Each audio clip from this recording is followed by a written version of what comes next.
In the later stages of development, यहां से हम जो स्टार्ट कर रहे हैं, सबसे पहले आप ये डेफिनेशंस पढ़ लो। लेबर का मतलब पता है आपको ना, मैं आपको बता दिया। और लेबरर, ठीक है, ये सब आसान आसान चीजें हैं जो आसान टर्म्स में समझाई जा सकती थी। सोशल प्रैक्टिस क्या होती है? व्हाट इज सोशल प्रैक्टिस है? डेफिनेशन पढ़ो। The continuous process of transformation of man and environment during endeavor of production, both in the state of flux. Flux मतलब समझ गए ना, in a changing state. Marks का ये कहना है कि since evolution humans have already or have always tried to change the environment and get hold of the nature. उसको नेचर पे काबू पाना था, आज भी पाना चाहता है साइंस के थ्रू। तो इसी पूरे प्रक्रिया में पहले हमको नेचर पे काबू पाना था अपनी नीड्स को कंप्लीट करने के लिए, नीड्स को अकॉम्प्लिश करने के लिए। उसके बाद में हमको काबू पाना था हमारी डिजायर्स को कंप्लीट करने के लिए।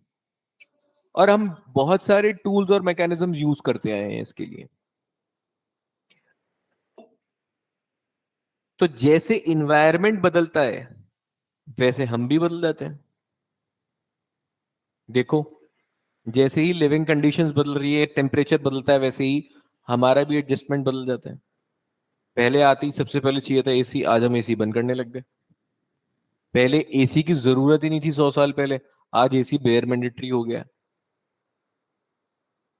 ठीक है, तो चेंज है एक तरह का। नाउ इन द एफर्ट्स, यहां पे जैसे लिखा है, man efforts to change the environment for needs and in turn getting himself transformed in response to the new needs. जरूरतें भी तो बदल गई। जैसे कल आपने पूछा था मुझसे कि सर जरूरत की डेफिनेशन क्या है, तो असली डेफिनेशन तो है तन और मन वाली। लेकिन आपके दिमाग में अगर मैं आपसे बोलूं कि यार क्लास में बैठने के पहले क्या इलेक्ट्रिसिटी नीड नहीं है क्या?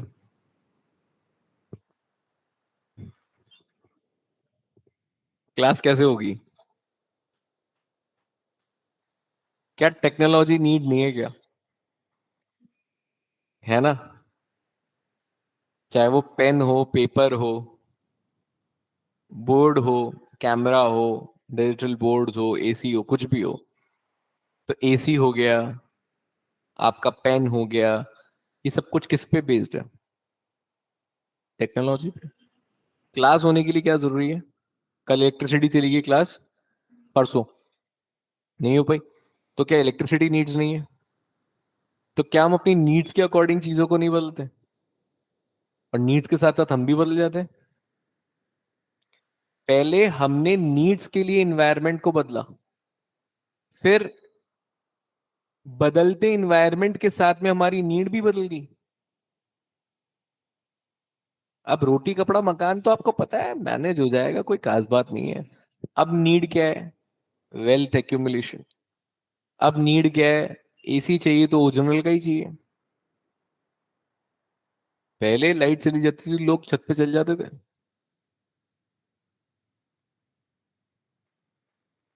पंखा को ईमानदारी से बताना, तुम लोग के घर में वो पंखा हाँकने वाला है क्या तुम्हारे पास में? गांव में, यहाँ पे नीड ही नहीं है ना। पहले उसकी नीड थी। लाइट चली जाएगी, गर्मी में क्या करेंगे? पंखा हिला लेंगे और पंखे से नींद आ जाएगी। अब तुमको नीड ही नहीं है, अब तुम क्या करते हो? यूपीएस लगा लो यार, इन्वर्टर इन्वर्टर लगाओ यार, क्या करना है। तो इन्वायरमेंट बदलता है, नीड्स बदल जाती है। पहले नीड्स के लिए इन्वायरमेंट को बदला, अब इन्वायरमेंट बदल गया तो हमारी नीड्स बदल गई दूसरी। अब नीड्स का एवोल्यूशन हो गया। कल तक तुम अग्री कर रहे थे मुझसे कि तन को जो जरूरी है वो नीड है, आज तुम मेरे से एग्री कर गए कि इलेक्ट्रिसिटी भी नीड है, टेक्नोलॉजी भी नीड है। कैसे दोगले लोग हो? सोशियोलॉजी है ये। मेरे को, मैंने आपको बोला कि मुझे मेरा पॉइंट कैसे प्रूव करना है, यही तो सोशियोलॉजी है। मैं आज आपको इतने कॉन्फ्लिक्ट दिखाऊंगा मार्क्स में कि आपको लगेगा पूरी दुनिया बिल्कुल चोर है, दुनिया बिल्कुल गंदी है, खराब है, लोग सब बेकार है। फिर आप पढ़ोगे डरखाइम, पार्सन्स, मर्टन, आपको लगेगा यार सही चल रहा है जीवन, यार मार्क्स था, बेकार आदमी था। फिर इन सबको बेवकूफ बनाने के लिए क्रिटिकल स्कॉलर आ जाएंगे। सोशियोलॉजी कैसे पढ़ी जाती है? जो पढ़ रहे हो, जिस चीज को पढ़ रहे हो, उसको इस कदर पढ़ लो कि आपका दिमाग उसी फ्रेम में जाके अपने आप एग्जाम्पल ढूंढ ले। मेरे दिमाग में ये पंखे का एग्जाम्पल कैसे आया है? तो कुछ सोच के आता होंगे ये सब। मुझे क्या पढ़ाना है बस मुझे ये पता होना चाहिए। उसके बाद में मेरे को, this is just the state of mind जो मैं आपको पहले बोल रहा था। उसके बाद में मुझे पता है कि मैं कैसे पढ़ा दूंगा। उसको रटने और समझाने की जरूरत नहीं। तुम 6 एग्जाम्पल और बोलो, मैं 6 के 6 और बताऊंगा तुमको, और सब में एग्री करवा दूंगा तुमको मैं। तुम तन वाला मन वाला नीड्स बता दो या दूसरी नीड बता दो, बता दूंगा तुमको मैं। नीड पानी है कि नहीं है? है ना? पक्का? श्योर हो ना? चलो। एक छोटी सी दुकान है जहां पे बिस्लरी की बोतल मिल रही है, और उसके पास में एक खुला नल है। तुम कहां से पानी पियोगे?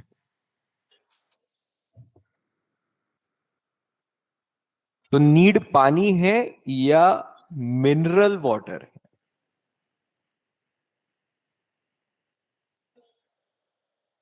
पी के देख लो एक बार, टाइफाइड हो जाए तो ठीक है, नहीं हो तो बता देना, मेरे को तो हो चुका है। अब मिनरल वाटर में भी गैप्स हैं। आरओ भी, जो मिनरल है, रिवर्स ऑस्मोसिस का प्रोसेस है, वो बहुत ज्यादा फिल्टर आउट कर देता है पानी। तो अब बोल रहे हैं भाई साहब अल्कलाइन वाटर पियो। तो पहले काला पानी की सजा होती थी, अब काला पानी पीने के लिए बोल रहे हैं। तो अब आपको क्या लगता है नीड क्या है आपकी? What do you need for your good health?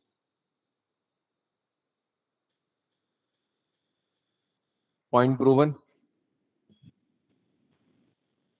अपने आप दिमाग एग्जाम्पल ढूंढेगा, सिर्फ दिमाग खोलो। ठीक है? सोशल प्रैक्टिस का मतलब समझ आ गया? वापस से डेफिनेशन पढ़ो और उसके मुझे एक एग्जांपल आप लोग बताओ, क्योंकि सोशल प्रैक्टिस पे शॉर्ट नोट आ सकता है, लिख लो।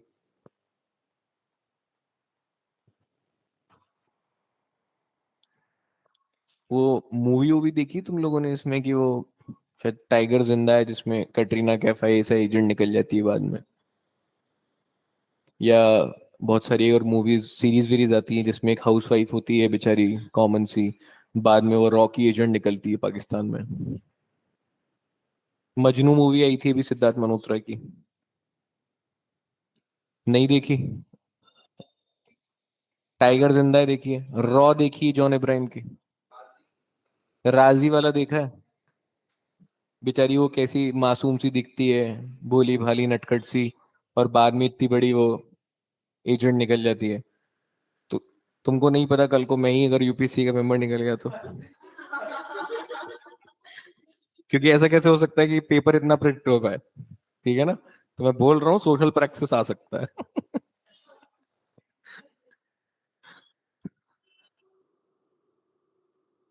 सोशल प्रैक्टिस, जल्दी पढ़ के एग्जाम्पल दो मुझे कि कैसे, जो प्रोसेस ऑफ ट्रांसफॉर्मेशन है किसका, this the continuous process of transformation of man and environment during the intervals of production.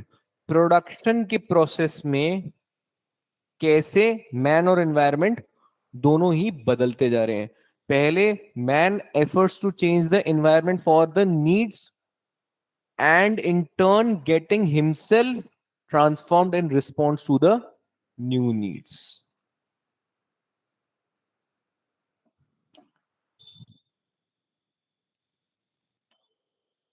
आखिरी एग्जांपल दे रहा हूं, बाकी एक आप सोच के बताओ। आज से 50 साल पहले गर्मियां आती थी तो कूलर वूलर साफ करते थे, पानी वानी भरा, पैड वैड चेंज करने कूलर के, फिर बढ़िया कूलर की हवाई, ओ मजा आ गया सोने में। आज गर्मी आई, एसी की सर्विस वर्विस करवा ली हमने, ठीक है, तो जैसे ही टेम्परेचर बढ़ा तो हमको जरूरत किसकी पड़ी अब? एसी की। अब एसी इतनी ठंडी हवा देता है कि हमको अब ब्लैंकेट की जरूरत है, लेकिन वो वाला ब्लैंकेट वो नहीं होता जो सर्दियों में चलता है, और वो भी नहीं होता जो कूलर के सामने चलता था, चद्दर। ठीक है, नए ब्लैंकेट का नाम क्या है? कंफर्टर। अब ये नई जरूरत, ये मेरी नई जरूरत थी, इस जरूरत के कारण मेरे को एक और जरूरत की जरूरत पड़ गई, तब मुझे चाहिए कंफर्टर। ठीक है, तो इन्वायरमेंट को प्रोडक्शन के प्रोसेस में सिमिलरली मार्क्स बोलता है कि प्रोडक्शन सबसे सेंटर है मार्क्स के लिए, तो प्रोडक्शन के प्रोसेस में चेंज करते करते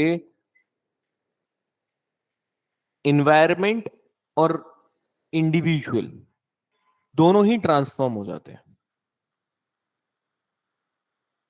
ठीक है, हमारी नीड्स के लिए हमने एनवायरनमेंट को चेंज किया बाय प्रोड्यूसिंग न्यू थिंग्स। अब इसी एसी को प्रोड्यूस किया था क्योंकि गर्मी बहुत थी, ग्लोबल टेम्परेचर राइज कर रहा है, बाद में पता चला कि बॉस इसमें आप सीएफसी यूज कर रहे हो, तो अब सीएफसी बैन करके एचएफसी को ले लिया, फिर मॉन्ट्रियल प्रोटोकॉल आया, फिर एचसीएफसी ले लिया। अब नीड हो गई ग्लोबल वार्मिंग रोकना, पहले नीड थी गर्मी रोकना। तो हमारी नीड के लिए हम प्रोड्यूस करते हैं, उस प्रोडक्शन में, उस प्रोड्यूस करने के प्रोसेस में हम इन्वायरमेंट या बेसिकली एक्सटर्नल वर्ल्ड को काबू में करने की कोशिश करते हैं उस प्रोड्यूस प्रोडक्शन के थ्रू।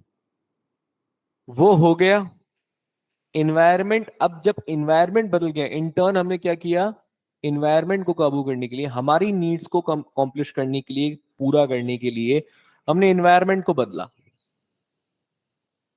अब इन्वायरमेंट बदल गया तो अब हमारी नीड्स बदल गई, तब उन बदलती हुई नीड्स के साथ में हमको क्या करना पड़ रहा है? खुद को ही बदलना पड़ रहा है।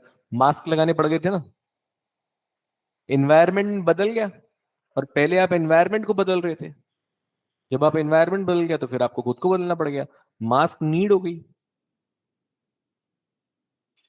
ठीक है, समझ आ गया? लेबर समझ आ गया?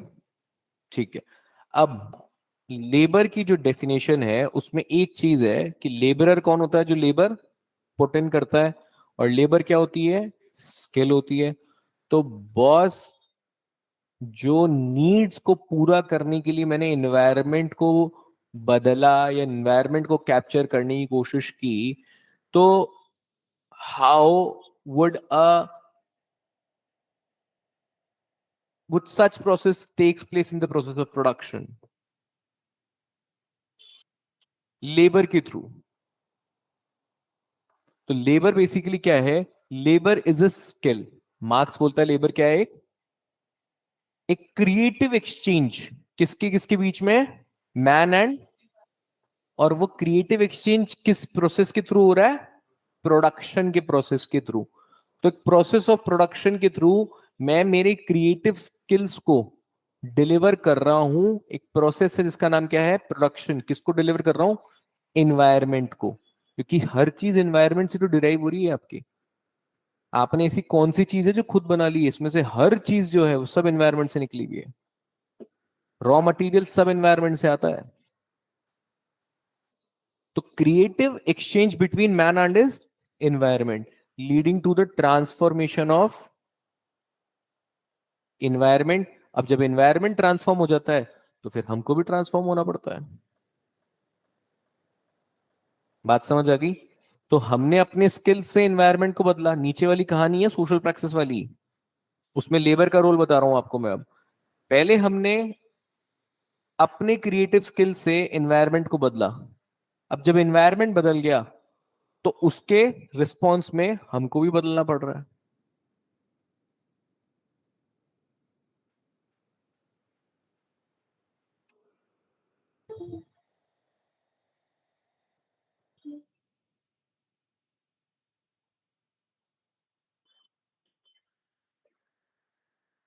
लेबर, इस स्किल को मैं कहा यूज कर रहा हूं? इन द प्रोसेस ऑफ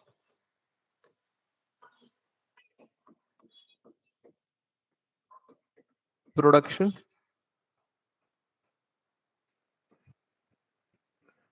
किसको ट्रांसफॉर्म करने के लिए? एनवायरनमेंट को। जब एनवायरनमेंट बदल गया, ठीक है, change in environment will lead to, जैसे आर्टिफिशियल इंटेलिजेंस आई, तो अब आर्टिफिशियल इंटेलिजेंस के लिए नए स्किल की भी जरूरत है। अरे लेबर कह लो या लेबरर कह लो, लेबर क्या पुट इन करता है? लेबर। तो लेबर है कौन? इंडिविजुअली तो है। तो यहां से जो चेंज शुरू हुआ, पहले इसको एफर्ट किए गए बदलने के लिए, किसको? इन रिस्पॉन्स टू दैट फिर हमको खुद को बदलना पड़ा। इसी प्रोसेस को हम क्या बोलते हैं? सोशल। ये देखो, सिंपल सा डायग्राम है।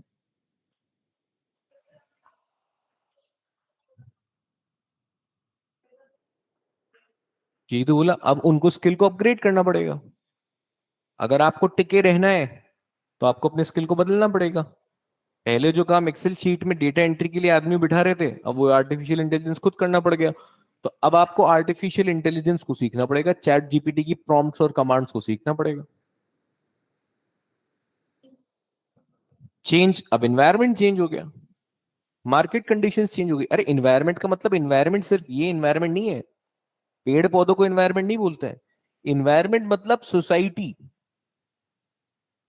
What ever is outside use in your environment.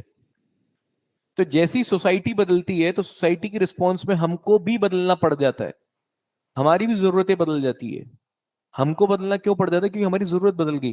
कल तक, 2018 तक किसी ने मुंह पे मास्क पहना था क्या यार? मास्क पहना हुआ आदमी को लगता था तो ऑपरेशन करके डॉक्टर आ रहा होगा। दुनिया के 700 करोड़ लोग डॉक्टर बने थे। मास्क क्या हुआ? तो हमने क्या किया? एक्सपेरिमेंट्स के थ्रू क्या चेंज किया? इन्वायरमेंट। अब इन्वायरमेंट बदल गया, चाइना के कौन से डिस्ट्रिक्ट में? वुहान में। वहां से बाहर निकल के पूरे ग्लोबली ये डिजीज फैल गई। तो अब ये जो लेबरर था या इंडिविजुअल था, इसको भी बदलना पड़ा। अब नीड क्या हो गई? मास्क और सैनिटाइजर। हाँ,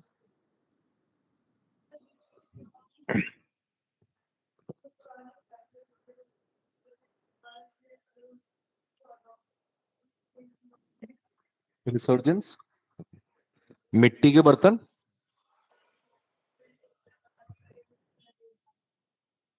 क्यों आ रहा है ये चेंज? क्योंकि अब हमको पता है कि दूसरे बर्तन जो है नुकसानदायक है। अगर आपको पता हो कि कुकर में बनाया हुआ खाना हेल्दी नहीं होता है,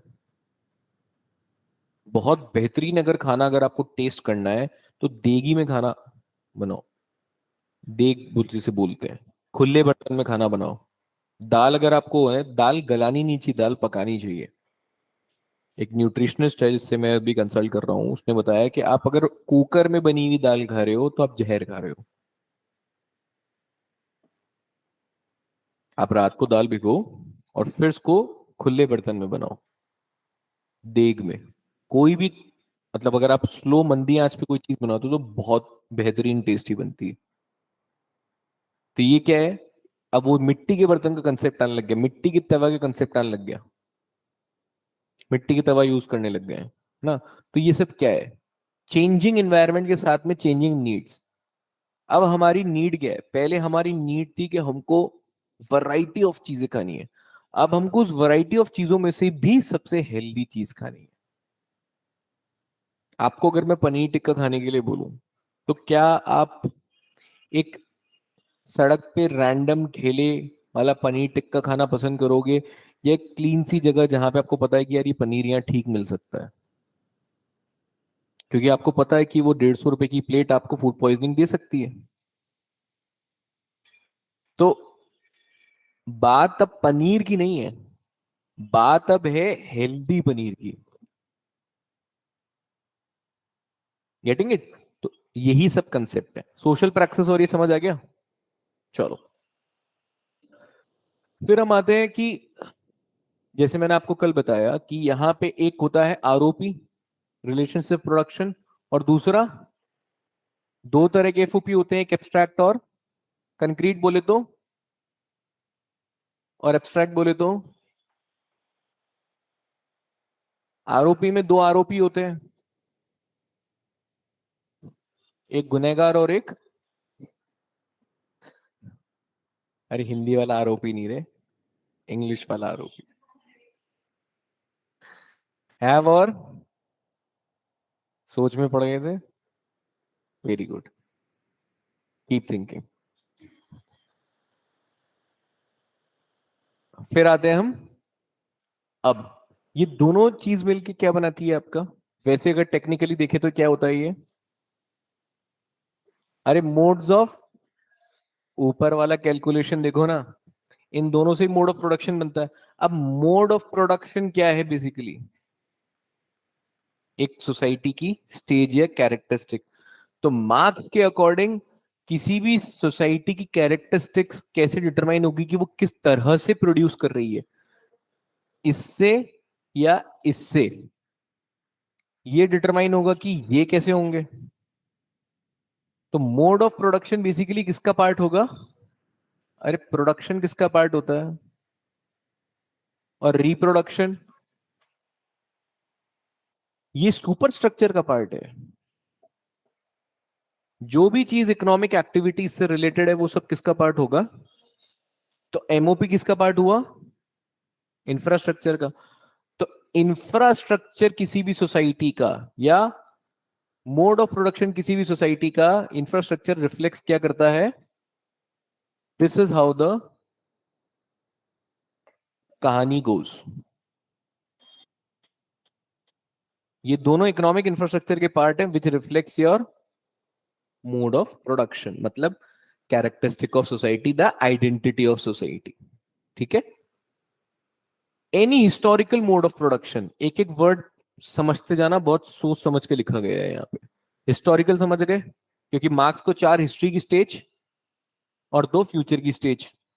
तो any historical mode of production is an integral unity between FOP and integral unity between FOP and ROP. FOP plus ROP is equals to, यही वर्ड्स में लिख रखा है, when forces of production is in conflict with the existing relationship of production, existing ROP, ठीक है, that is contradiction in existing mode of production. चलो, ancient society, ancient mode of production. Important क्या था हमारे पास में यहाँ पे? टूल्स, मतलब फोर्सेस ऑफ प्रोडक्शन में इंपॉर्टेंट क्या था? कंक्रीट नेचर का एफओपी, मतलब टूल्स। अब टूल्स जिसके पास है वो हो गया, जेनरिक टर्म क्या है? हैवर। इनको हम बोलते हैं मास्टर्स और इसको बोलते हैं स्लीव्स। ठीक है? अब ये बोलता है कि when forces of production comes in conflict with the existing ROP, ये क्या है? existing ROP.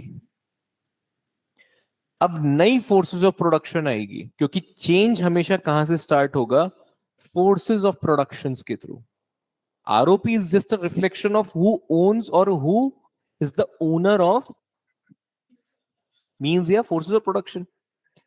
अब नया दौर, नया जमाना आया जहां पे एग्रीकल्चर डेवलप हो गया। अब एग्रीकल्चर में प्रोमिनेंस किसकी बढ़ गई?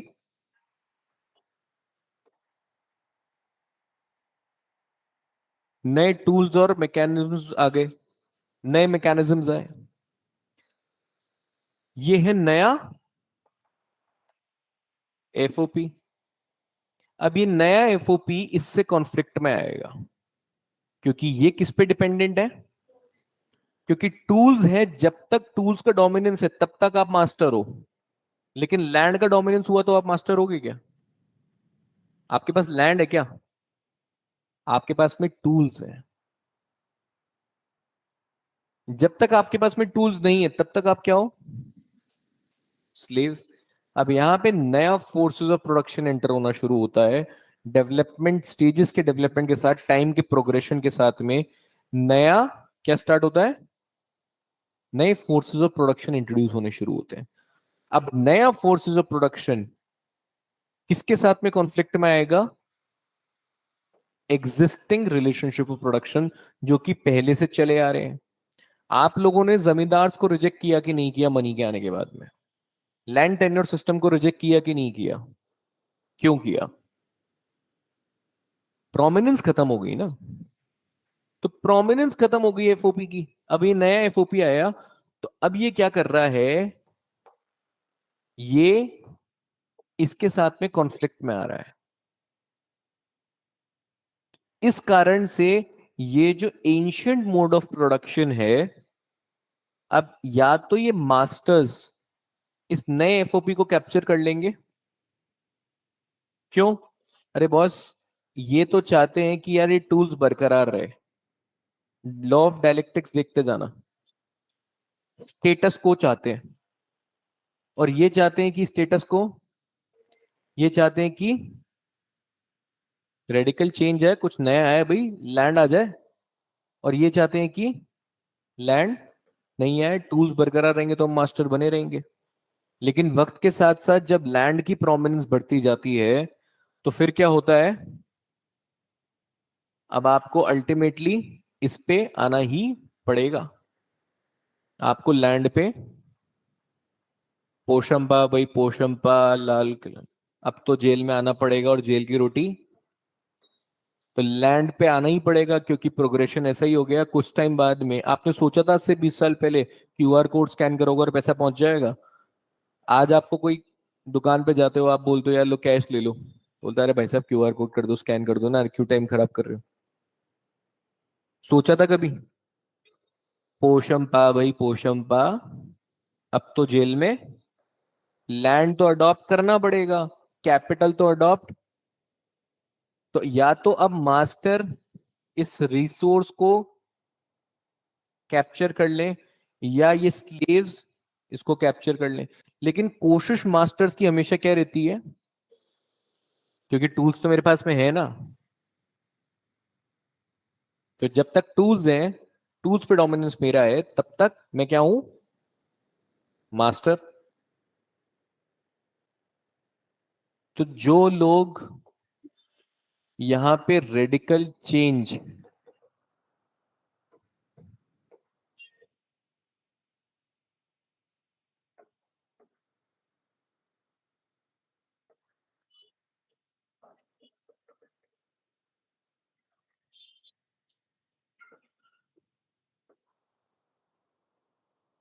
जो लोग यहाँ पे, क्योंकि देखो हर के साथ में एक क्या है? डोमिनेंट। अरे फोर्सेस ऑफ प्रोडक्शन में एक चीज कोई डोमिनेंट है ना, चाहे वो लैंड है, कैपिटल है, या टूल है। तो जैसे ही यहाँ पे एफओपी चेंज होता है, यहां पे आरओपी चेंज होने लगता है। यहां पे एफओपी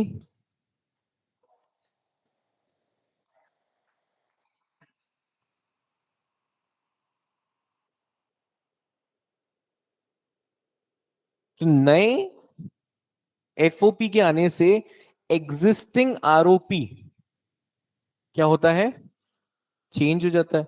अरे बाबूजी, इसके और इसके प्लस को क्या बोलते हैं, तो इसको हम क्या बोलते हैं, एंशियंट, इसको और इसको। तो जब ये नया एफओपी इंट्रोड्यूस होने लगता है तो अब इस स्कार्स रिसोर्स के पीछे पड़ जाते हैं ये, और ये चाहते हैं कि भाई या तो टूल्स ही रह जाए, और टूल्स नहीं रहे तो फिर ये नए वाले रिसोर्स को हम ऑक्यूपाई कर लेते हैं। तो जो लोग पहले मास्टर्स थे वही लोग लॉर्ड्स बन जाते हैं लैंड को कैप्चर करके, और जो लोग लॉर्ड थे आज वही तो कैपिटलिस्ट हैं। हिस्ट्री उठा के देख लो, मार्क्स यही तो बोलता है, history of the Mankind is the history of exploitation.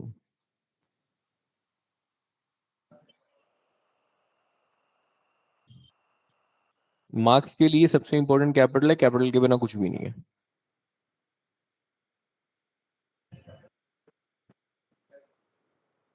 Entrepreneur अगर हैव है तो मतलब कौन होंगे, मतलब हैव नॉट कौन होंगे, तो काम कौन करेगा फैक्ट्री में, वर्कर। अरे भाई, छोटी सी छोटी दुकान पे एक छोटू होता है, छोटू पैक करके दे दे, वो कौन है, वर्कर है। बात समझ आई। एग्जैक्टली यही हो रहा है, बस वो लॉ ऑफ डायलेक्टिक्स है, क्योंकि अल्टीमेटली सब कुछ क्या है, प्रोडक्शन पे बेस्ड है। तो प्रोडक्शन हमेशा किसका होता है, मटेरियल थिंग्स का। मटेरियल थिंग्स किससे बनाई जाएंगी, हर स्टेजेस ऑफ प्रोडक्शन में मीन्स ऑफ प्रोडक्शन से। तो वही तो लॉ ऑफ डायलेक्ट्रिक्स चल रहा है, देखो MT1 MT2 MT3, इन दोनों का डायलेक्ट्रिक्स इसको जन्म देगा, फिर इन दोनों का डायलेक्ट्रिक्स इसको देगा, फिर इन दोनों का डायलेक्ट्रिक्स होगा। थीसिस एंटीथेसिस सिंथेसिस, यही एक्सप्लेन करने की बात चल रही है। ठीक है, आ गया समझ।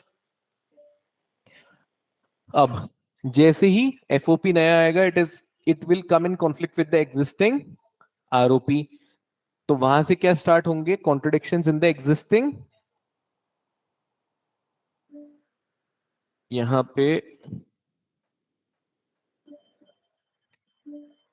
एग्जिस्टिंग आरओपी में। ठीक है, now which will occur, which will result into polarization of two classes, have और हैव नॉट सब क्या हो जाएंगे, poles apart, then there will be a revolution for the resolution of conflict। इसे ही बोलते हैं सोशल चेंज। सोशल चेंज का मतलब क्या हुआ, जो मैं आपको शुरुआत से बता पा रहा हूं, सोसाइटी के अंदर चेंज आना। मार्क्स बोलता है this will lead to change in mode of production, जो मैंने आपको बताया, ancient, feudal, capitalist, primitive communism, socialism, modern communism. तो जैसे ही रेवोल्यूशन होता है, ये मास्टर और स्लेव्स भिड़ते हैं, रेवोल्यूशन होता है, तो फिर फ्यूडल सोसाइटी स्टार्ट हो जाती है। फिर यहां पे दो क्लासेस जनरेट होती हैं, क्या नाम से, लॉर्ड्स, और फिर इनके बीच में डायलेक्टिक स्टार्ट होती है, कॉन्फ्लिक्ट होता है, पोलराइज होगा, और फिर ये रेवोल्यूशन के बाद में फिर नई सोसाइटी आएगी। फिर यहाँ पे कैपिटलिस्ट और लेबर्स आ जाएंगे, बॉर्जुआजी, प्रोलेटेरिएट आ जाएंगे। ये फिर डायलेक्टिक्स होगी, सोशलिज्म एक ट्रांजिशन स्टेट आएगा, यहाँ पे नो क्लास नो स्टेट। ठीक है, both forces of production and relations of productions, ठीक है, changes continuously and together constitutes economic base या इंफ्रास्ट्रक्चर। ये पढ़ रखा है हमने।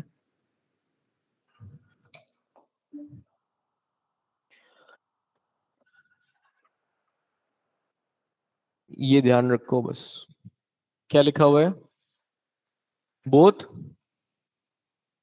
FOP and will form, which is called as, which reflects the mode of production in the society, which results in RTs, results to, results in a particular social state called as modes of production या social formation.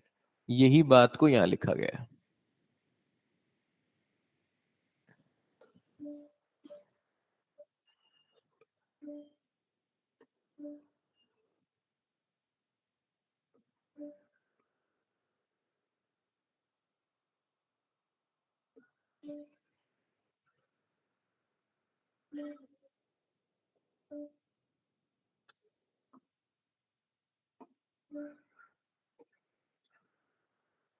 ठीक है, अब इसकी पूरी की summary देखो. Change is fundamental, और change बिना डायलेक्टिक्स के नहीं आएगा. तो चेंज भी क्या होगा? डायलेक्टिकल. अरे दो लोग भिड़ रहे हैं तभी तो तीसरा आ रहा है. तो जैसे ही डायलेक्टिक्स अनफोल्ड कैसे होती है, नीड ऑफ प्रोडक्शन. हिस्ट्री में मैंने आपको बोला था, the first act in history is the act of.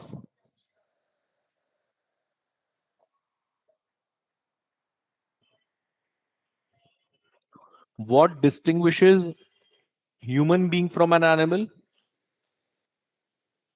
तो जैसे ही प्रोडक्शन की नीड जनरेट होती है सोसाइटी में, वैसे ही humans enter into a.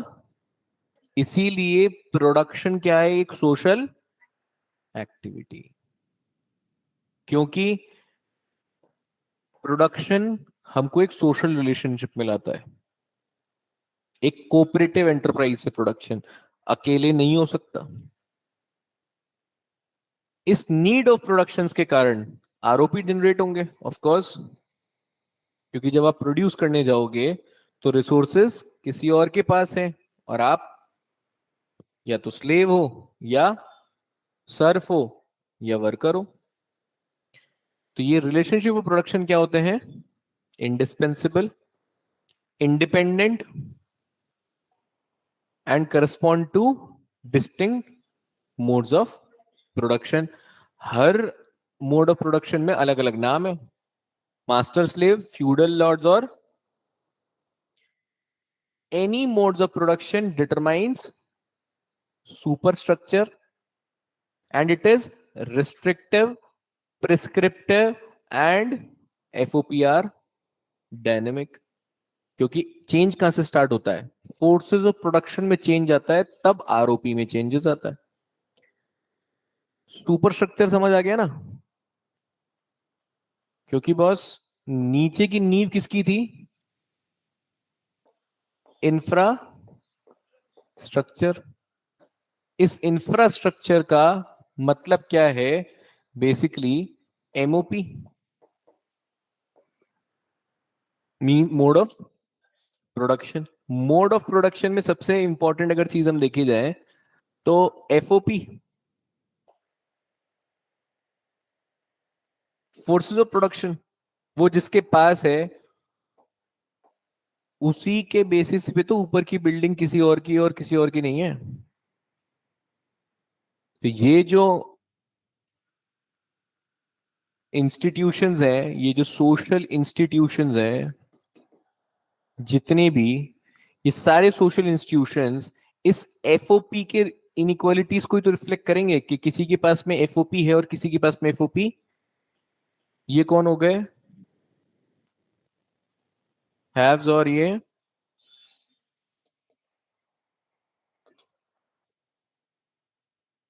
So it determines superstructure.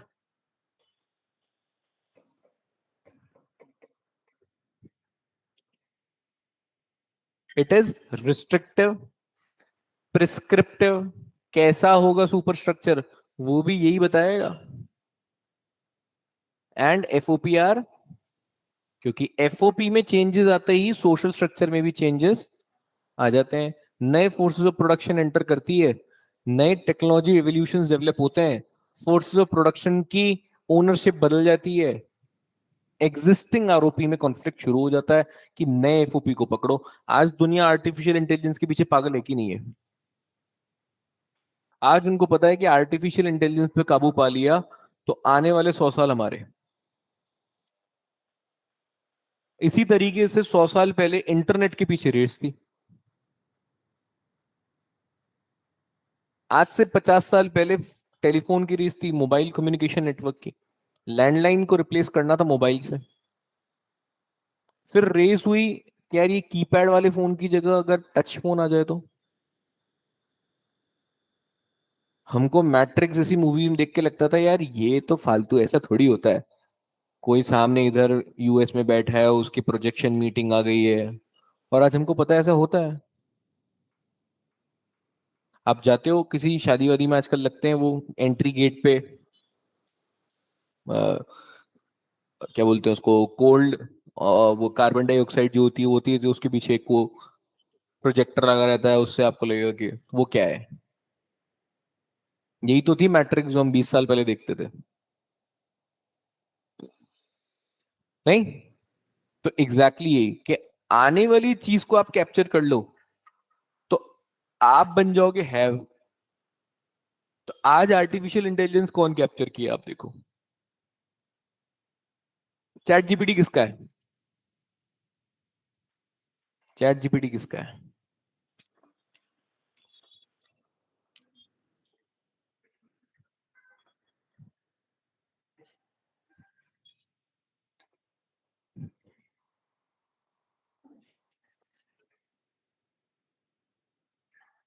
Chat GPT कौन ओन करता है?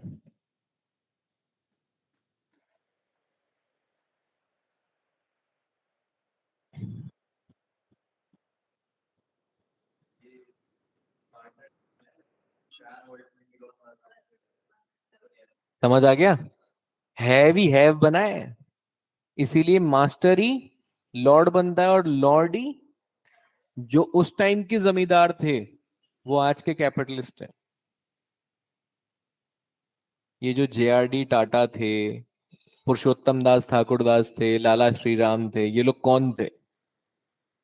ये सब जमींदार ही तो थे। मनी लेंडर्स ही तो थे। मनी लेंडर्स ने फैक्ट्री सेटअप कर ली, फैक्ट्री आज इंडस्ट्री बन गई, इंडस्ट्री के पोते पर पोते चला रहे हैं। तो बीन बैग चलाएगा इन रिलायंस को, क्योंकि हैव ही। ओपन एआई में इन्वेस्ट करने वाले आज वही लोग हैं जो ऑलरेडी हैव थे। नया फोर्सेस ऑफ प्रोडक्शन क्या है आज? एआई। कौन पीछे पड़ा है? और जो हैव नॉट वाली कैटेगरी थे वो भी तो स्ट्रगल कर रहे हैं ना।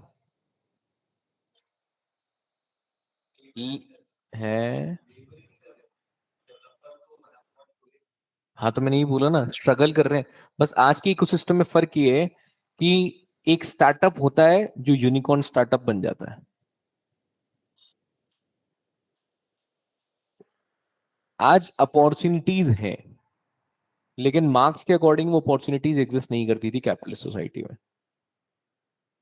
वो जो नेक्स्ट स्कार्स रिसोर्सेज, जो next forces of production introduce होते हैं सोसाइटी में, उसको वो हैव भी कैप्चर कर लेते हैं। क्या आएगा? एक्सप्लॉइटेशन का पीक आएगा कैपिटलिज्म में, क्योंकि जब तक लैंड पे एक्सप्लॉइटेशन हो रहा है, टूल्स के थ्रू एक्सप्लॉइटेशन हो रहा है, मार्क्स का कहना है तब तक एक्सप्लॉइटेशन कुछ भी नहीं है। लेकिन एक्सप्लॉइटेशन का पीक आता है जब आप एलिनेशन सफर करने लग जाते हो, अकेलापन, लोनलीनेस। फ्यूडल सोसाइटी में, एंशियंट सोसाइटी में एलिनेशन नहीं था। कैसे पता चलेगा कि एक्सप्लॉइटेशन पीक पे आ गया है? मार्क्स का कहना है कि जब एलिनेशन आने लगेगा तो पता लग जाएगा कि कैपिटलिज्म पीक पे है। एलिनेशन कभी नहीं आता एंशियंट और फ्यूडल सोसाइटी में। हालांकि इस कहानी में थोड़ा सा ट्विस्ट तब भी आता है कि कुछ हैव नॉट्स जो होते हैं वो हैव्स की कैटेगरी में एंटर कर जाते हैं, लेकिन मेजॉरिटी हैव नॉट्स तो हैव नॉट्स ही रहते हैं। मार्क्स सोशल मोबिलिटी के आइडिया को इतना ज्यादा प्रमोट नहीं करता है। जो नए फोर्सेस ऑफ प्रोडक्शन इंट्रोड्यूस होते हैं उसको कैपिटलाइज करने, उस अपॉर्चुनिटी पे कैपिटलाइज करने के लिए मार्क्स बोलता है कि majority of the opportunities capitalised by the people who already have wealth, जिनके पास में ऑलरेडी वेल्थ है, वो इस चीज को कैपिटलाइज करते हैं। इसीलिए यहां पे एग्जिस्टिंग आरोपी क्या करते हैं, क्या प्रमोट करते हैं, स्टेटस को। अरे लॉ ऑफ डायलेक्टिक्स देखो कैसे हो रहा है, एक को चेंज चाहिए, हैव नॉट को चेंज चाहिए, और हैव को क्या चाहिए, उनको चाहिए कि भाई नए फोर्सेस ऑफ प्रोडक्शन में एंटर करो यार, थोड़ा अपॉर्चुनिटी हमारे पास भी है, क्या पता हम ही कैपिटलिस्ट बन जाए या हम ही लॉर्ड बन जाए। और इनको चाहिए कि भाई हमको स्टेटस को जो है वो वैसे रहने दो। जमींदार को कभी भी जमींदारी छोड़नी नहीं थी, इसीलिए लैंड सीलिंग एक्ट से बहुत प्रॉब्लम थी उन लोगों को पोस्ट इंडिपेंडेंस। यहां से शुरू होता है कॉन्फ्लिक्ट, उसके बाद में दो क्लासेस के बीच में स्ट्रगल, नेक्स्ट एफओपी में कैप्चर करने के लिए, उसके बाद में रेवोल्यूशन हो जाता है। तो क्या चेंज हो जाता है, social change, that is called as mode of production. तो सोसाइटी एक नए स्टेज पे एंटर कर जाती है जिसका नाम क्या होता है, feudal system, capitalist mode of production. ठीक है, चलो अब आ जाते हैं मोड ऑफ प्रोडक्शन। अब ये मोड ऑफ प्रोडक्शन का माइंड मैप देखो। In theory mode of production marks asserts two things. First is how society is constituted, or the nature of society, that is कैसे सोसाइटी का nature determine किया गया। तो marks के लिए हर चीज कहां सेंटर्ड है, इकोनॉमी में। इसीलिए क्या बोलते हैं, दूसरा how dialectics unfold within the society that is leading to conflict. क्योंकि मार्क्स के अकॉर्डिंग सोशल चेंज कब तक नहीं होगा, जब तक कॉन्फ्लिक्ट नहीं होगा। और कॉन्फ्लिक्ट किस तरह से होता है, डायलेक्टिक्स के थ्रू। क्योंकि फेवरबैक से क्या बोरो किया, मटेरियलिज्म। हेगल से क्या बोरो किया, डायलेक्टिक्स। लॉ ऑफ डायलेक्टिक्स किसके बोरो किया, एंजल से।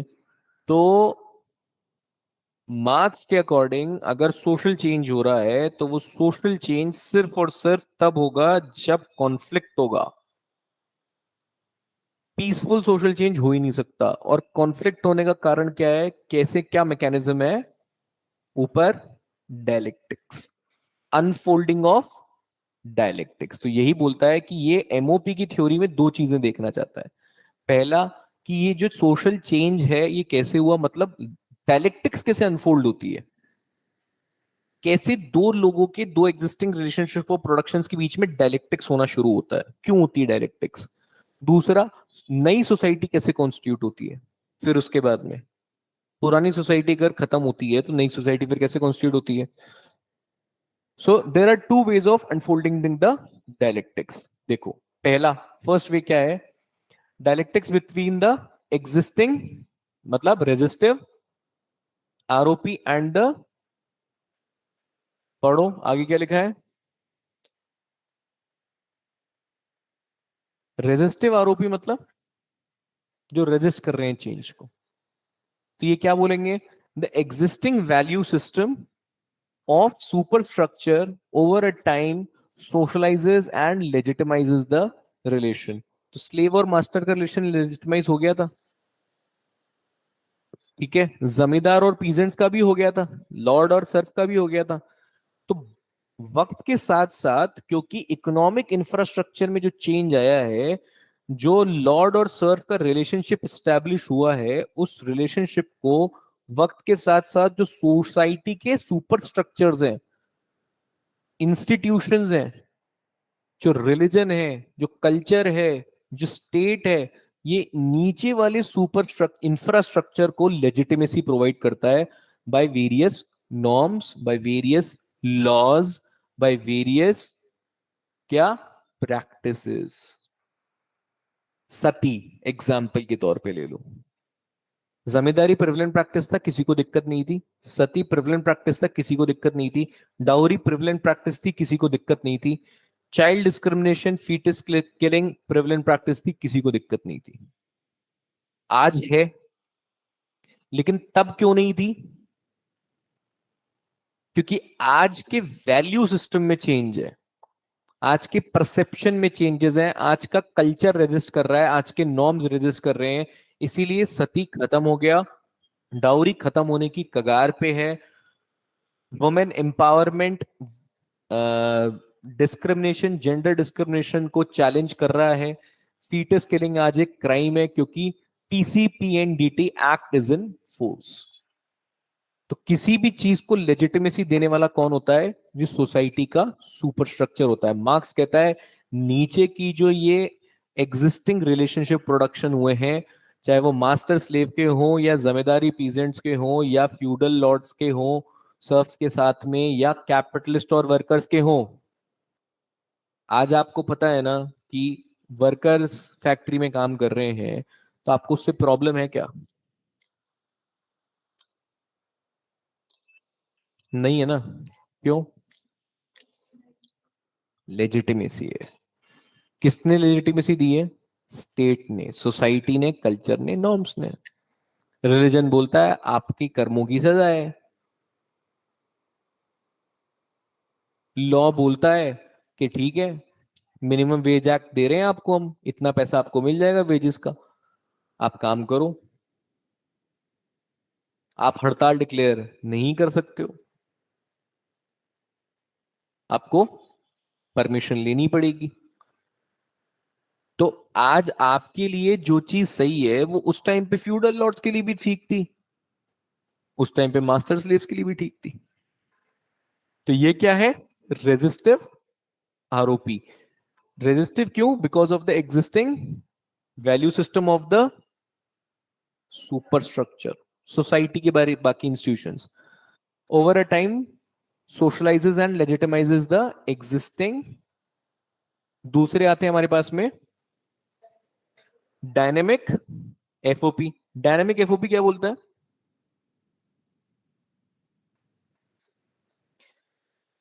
डायनेमिक एफओपी मतलब जो एफओपी के अंदर में चेंजेस आ रहे हैं। ये तो आरओपी की बात है। डायनेमिक एफओपी मतलब जो वक्त के साथ में फोर्सेस ऑफ प्रोडक्शन बदलते जाते हैं। जैसे आज यही आ गया, लैंड आया, टूल्स आए, लैंड आया, कैपिटल आ गई, नए फोर्सेस ऑफ प्रोडक्शन आते हैं। अब ये नए फोर्सेस ऑफ प्रोडक्शन क्या डिमांड करते हैं आपसे?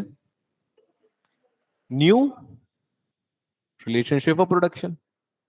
कि यार अब कैपिटल जिसके पास है वो डोमिनेट करेगा, लैंड का क्या लेना देना, कैपिटल का लेना देना है।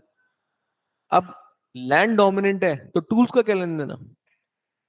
सो they demand new relationships of production, that is development of emerging class demanding change. समझ गए? हैव नॉट्स वाले चेंज मांग रहे हैं।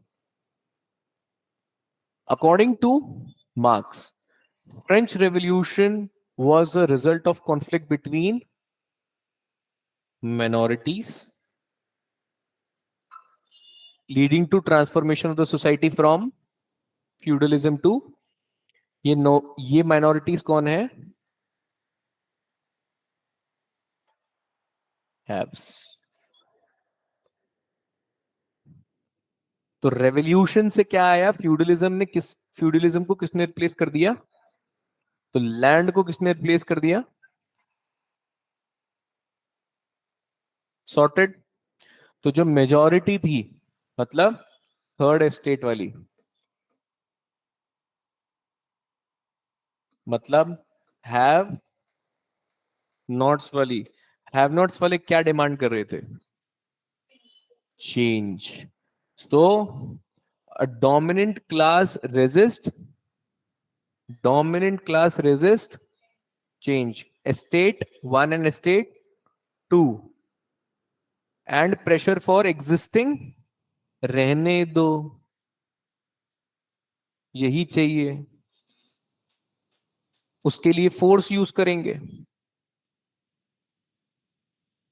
उसके लिए आइडियोलॉजी को यूज करेंगे, परसुएशन को यूज करेंगे, इलेक्शन को मैनिपुलेट करेंगे, ईवीएम के बटन खराब हो जाएंगे, ट्रक गिर जाएगा। समझ गए? एग्जिस्टिंग आरोपी कैसे रहने देंगे? और दूसरे लोग कौन है जो डिमांड कर रहे हैं, डिमांड कर रहे हैं चेंज को। Therefore change in relationship of productions and change in forces of productions, relationship of productions जो चेंज करेंगे वो क्या होंगे? Revolutionary and intermittent. And changes forces of production evolutionary and gradual. इसीलिए बोला जाता है कि ये तो डायनेमिक एस्पेक्ट है। क्यों डायनेमिक क्यों है? क्योंकि ये ग्रेजुअली एवोल्यूशन में आता ही रहेगा, चेंज होता रहेगा। Gradual evolution and change will take place. तो कुछ टाइम पहले इंटरनेट, इंटरनेट के बाद में मोबाइल, मोबाइल के बाद में आर्टिफिशियल इंटेलिजेंस, और हो सकता है अब आर्टिफिशियल इंटेलिजेंस को भी कुछ सालों बाद में कुछ रिप्लेस कर दे। तो फोर्सेस ऑफ प्रोडक्शन क्या है? It is dynamic which is characterised by evolutionary and gradual change. But जब रिलेशनशिप ऑफ प्रोडक्शन चेंज होते हैं, मास्टर और स्लेव के चेंज होंगे, फ्यूडल लॉर्ड्स और सर्फ्स के चेंज होंगे, कैपिटलिस्ट और बोर्जुआस के चेंज होंगे, बोर्जुआस और प्रोलेटेरिएट के चेंज होंगे, तो ये क्या होगा? रिवोल्यूशनरी होगा। बात समझ आई? तो ये तो चलता ही रहेगा, और इसको अडॉप्ट करने के लिए इसको चेंज करना पड़ेगा, because change in FOP will lead to change in, आ गया समझ? Dialectics between the existing ROP, relationship of production, will lead to revolution, will lead to change in mode of। दूसरी तरीके से डायलेक्टिक्स कैसे अनफोल्ड हो सकती है, ये देखो। Due to the institution of private property,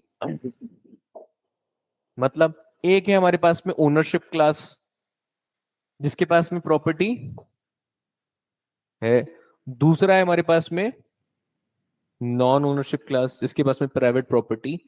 अब टूल क्या है? Private property. लैंड क्या है? Private property. कैपिटल क्या है? Private property.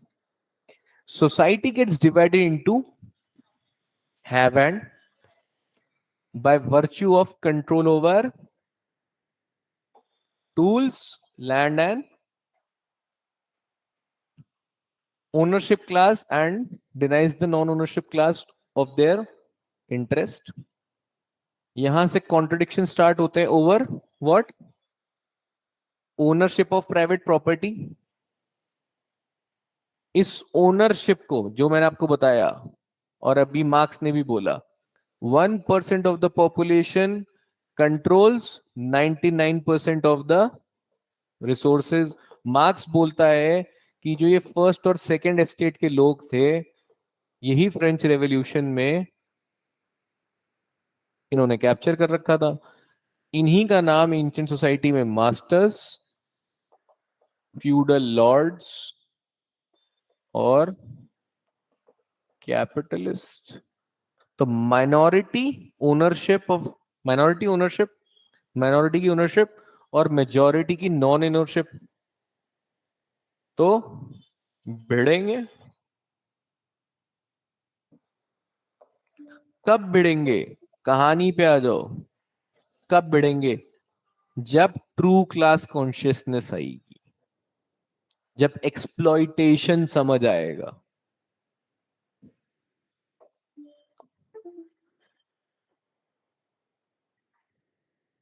Subjective awareness of objective. Objective reality क्या है? ऑब्जेक्टिव है ये रियलिटी, सब्जेक्टिव नहीं है। तो शुरुआत में क्या चल रहा था? यार आपके साथ आपका मालिक कर रहा होगा बुरा व्यवहार, मेरा मालिक तो सही व्यवहार कर रहा है। अरे तू है तो स्लेव ही। स्लेव को 4 रोटी एक्स्ट्रा दे दी तो वो खुश है। तो मार्क्स बोलता है कि इस तरह से दाना डाल के, इस तरह से छोटे छोटे पर्क्स और इंसेंटिव्स दे के, ये जो प्राइवेट कंपनीज में टारगेट्स पूरे करवाए जाते हैं, और टारगेट पूरा करने पे जो छोटा सा अवार्ड हाथ में थमा दिया जाता है, ये बोलते हैं कि ये जो पर्क्स और इंसेंटिव्स होते हैं ना, ये जो अलाउंसेस होते हैं ना, कि आप 10 करोड़ रुपए का टारगेट पूरा करो और आपको बाली भेज दिया जाएगा घूमने के लिए, तो बोलते हैं कि ये तो एक्सप्लॉइट कर रहे हैं। 10 के 10 करोड़ रुपए उसके होने चाहिए थे, जिसने मेहनत करके कमा के दिए। तुम उसको क्या दे रहे हो? 10 लाख रुपए बोनस, अवार्ड। एक अवार्ड सेरेमनी में एक छोटा सा पीतल का वो दे दिया, 500 रुपए का, जाओ खुश रहो। मार्क्स बोलता है ये सिंबॉलिक एक्सप्लॉइटेशन है। ठीक है। तो मार्क्स बोलता है कि जब हमको ये रियलिटी पता लग जाएगी कि ये जो अवार्ड्स हैं, ये पर्क्स, अलाउंसेस, बोनस, ये जो रिलीफ है ना, एक्स्ट्रा टाइम, हार्डशिप अलाउंसेस, ये सब जो दिए जाते हैं, ये एग्जांपल दे रहा हूं मैं आपको, मार्क्स ने नहीं बोला। मार्क्स के बोलने के बाद में बता रहा हूं कि ये इस तरह से फोल्ड अप होता है। ये आपको लगता है एक्सप्लॉइटेशन है क्या? सोचा नहीं ना। परमवीर चक्र आपकी जान की कीमत है।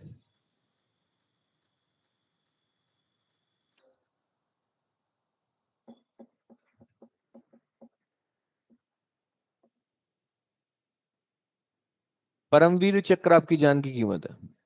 एक्सप्लॉइटेशन है कि नहीं है? बीन बैग को खड़ा करो ना बॉर्डर पे, क्यों मना करते हो? Why not bean bag? कम से कम 36-38 गोली खा लेगा वो। हाँ, पीछे का बॉर्डर पोस्ट भी बचाएगा वो, अपने आप में टैंकर है चलता फिरता हो। क्यों? Why not bean bag at the Pakistan post? Siachen में खड़े करो। नहीं होगा ना। तो ये जो अवार्ड्स हैं, पर्क्स, अलाउंसेस, बोनस हैं, ये जो रिलीफ्स हैं, ये सब एक्स्ट्रा टाइम, सब ये सब जो आपको चल रहा है, ये सब आपको क्या दिखता है? मार्क्स बोलता है एक्सप्लॉइटेशन है। लेकिन आपको एक्सप्लॉइटेशन दिखता नहीं है, तो जब दिखने लगेगा तो उसको क्या बोलते हैं? तो कॉन्फ्लिक्ट तभी शुरू होगा जब ट्रू क्लास कॉन्शियसनेस जनरेट होगी। And according to marks, true class consciousness comes only in capitalist society, resulting into class antagonism, because capitalist society, while production becomes increasingly socialized, control over the production becomes increasingly individualized, मतलब basically concentration of wealth। इससे exploitation बढ़ जाएगा। Exploitation बढ़ेगा तो contradictions धीरे धीरे, contradictions बढ़ते ही class conflict होगा या क्लास स्ट्रगल होगा, और अल्टीमेटली क्या होगा? रेवोल्यूशन। अब जो मैंने आपको पिछले इतने दिनों से लगातार मैंने आपको ये 6 स्टेजेस बताई है, इस सारी की सारी 6 स्टेजेस आपको मैंने यहाँ डिफाइन कर रखी है। ये आपका लैंड, ठीक है, ये आपका प्रिमिटिव कम्युनिज्म के बाद में one who has control over tools is called as masters, and those who have no control over tools is called as, इसी में आ गए नए एंशंट स्लेवरी या एंशंट सोसाइटी। फिर आ गए फ्यूडल में जहां पे लैंड कंट्रोल है। फिर आ गया नया मोड ऑफ प्रोडक्शन जहां पे कैपिटल कंट्रोल में है।